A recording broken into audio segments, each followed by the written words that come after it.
संत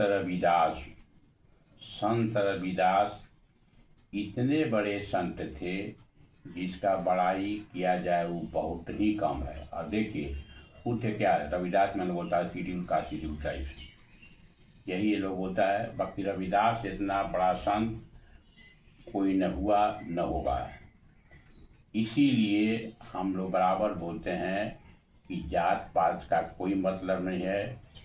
जात पात पूछे ना कोई, हरि के भजन सो हरि के होई। जात पात पूछे ना कोई, हरि के भजन सो हरि के होई। और हिंदू हिंदू एक रहिए और जात पात को ख़त्म कीजिए। जात पात का करो विदाई, हिंदू हिंदू भाई भाई, ये करने का ज़रूरत है। अब क्या बोलते हैं, अब देखिए अभी भी पहले भी हम लोग का जो शादी विवाह होता था ऐसा कोई रस्म नहीं था, हर एक जात का काम नहीं था। जैसे कि कोई भी हम मेरे को पूजा होता था, मानर पूजा, वो हरिजन से ही हम लोग करवा, हरिजन ही करता था। ग्वाला जो था दूध देने वाला वही काम करता था, उसका भी काम था। बढ़ई उसका जो काम था, जो सामान था बना के शादी विवाह में देता था। लोहार उसका भी लोहा का सामान बना के देता था। जो सुनार भी जो है सो लोग शादी विवाह में जो अपना सोना का सामान देता था। आपको पंडित शादी कराते थे। हजाम का भी बहुत काम है। तो इसीलिए उस समय भी जात पात की कोई भी मतलब वही नहीं है। जात पात उस समय भी बिल्कुल सही था और हर एक आदमी एक दूसरा से मिलजुल करके ही काम करता था। न उस समय कोई बड़ा था, न उस समय कोई छोटा था, न उस समय कोई शेड्यूल कास्ट था, न शेड्यूल कास्ट है, न ओबीसी, कुछ नहीं था, उसमें सब बराबर था। और पहले भी हम लोग बता के दिए हैं कि एक ही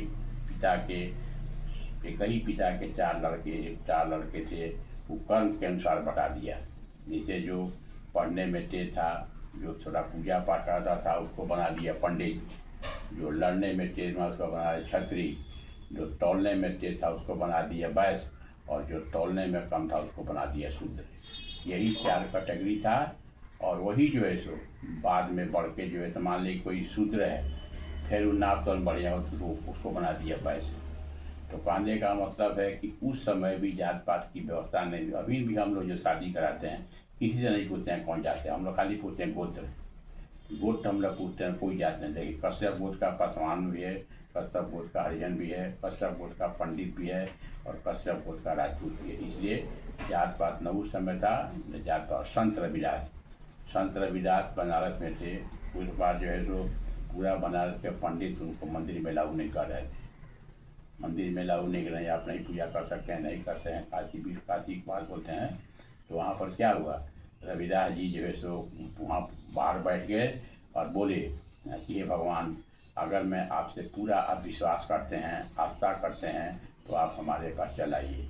तो उस समय उनके गोदी में आके जो है सो भगवान बैठ गए।